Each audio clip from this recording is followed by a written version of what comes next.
ఈరోజు విశ్వాస నేత్రాలతో నువ్వు దేవునికి సహాయాన్ని చూడగలవా? ఆయన నీ పక్షంగా ఉన్నారు అని గుర్తించగలవా?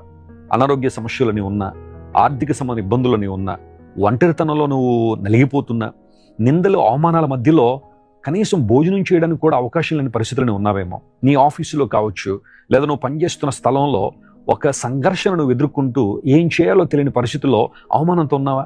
దేవుడు నీతో మాట్లాడుతున్నాడు, ప్రభువు నీకు సహాయకర్త, ఆయన నీకు సహాయం చేయవాడు. ఏ విషయంలో ఆయన మనకు సహాయం చేస్తారు లేదా చేశారు అంటే, మన పాపములు క్షమించడంలో దేవుడు చాలా గొప్ప సహాయాన్ని మనకు చేశారు.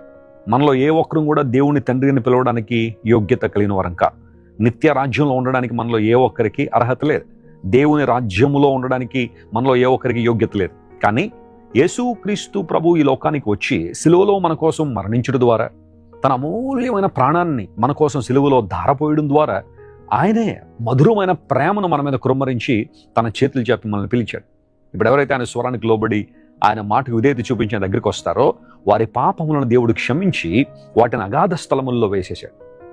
మరెన్నడూ ఆయన వాటిని జ్ఞాపకం చేసుకోడు అని లేఖనం సెలవిస్తాం. అంతకన్నా గొప్ప సహాయం మనకేం కావాలి?